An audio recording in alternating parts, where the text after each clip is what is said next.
Good morning बच्चों। आज हम आपको एक बहुत ही अच्छी सी कहानी सुनाएंगे। इस कहानी के अंदर एक बहुत अच्छी सी शिक्षा भी छुपी हुई है।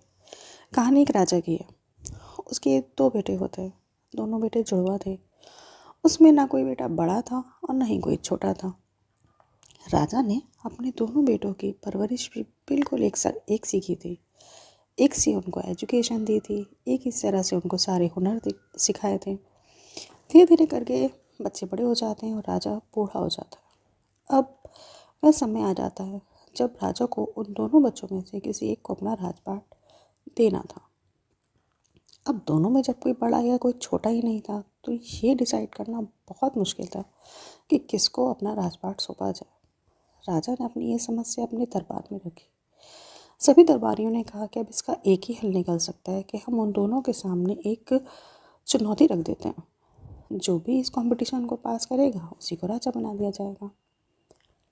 अब चुनौती भी इस तरह से होनी चाहिए कि वो दोनों के लिए इक्वल हो, लेकिन उसके अंदर दोनों की समझ बूझ और इस बात का फैसला हो सके कि जब कोई समस्या आए तो दोनों में से कौन सा बच्चा ऐसा हो, कौन सा राजा इस प्रकार से निकले कि वो समस्या में से बाहर निकलने का ऐसा रास्ता निकाले जो सबके लिए अच्छा हो।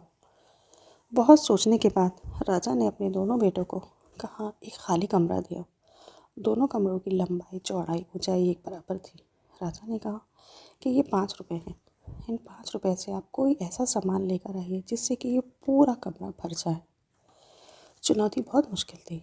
5 रुपए में इतना बड़ा कमरा भरना आसान नहीं था।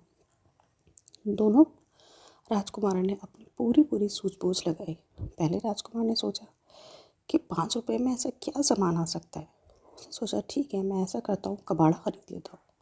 पुराने पत्ते वत्ते कबाड़े ये तो फ्री में ही मिल जाएंगे। इन सब से बस मुझे ढोने का काम करना पड़ेगा।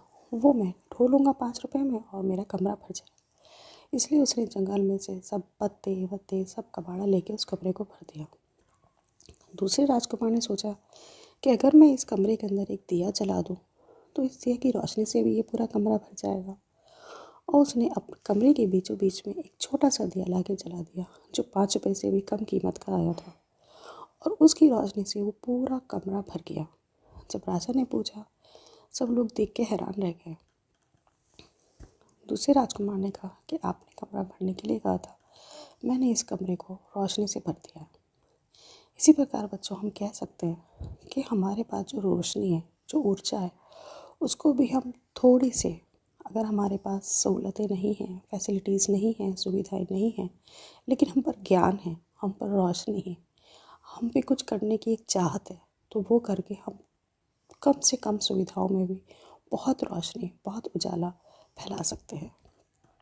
बस मेरा एक यही संदेश था कि सुविधाओं का होना ज़रूरी है, पर इतना भी ज़रूरी नहीं है कि उसके अंदर, कि आपके अंदर की रोशनी, आपके अंदर की चुनौतियाँ, आपके अंदर की ताकत उसके ऊपर, उससे आगे ना निकल सके। Thank you.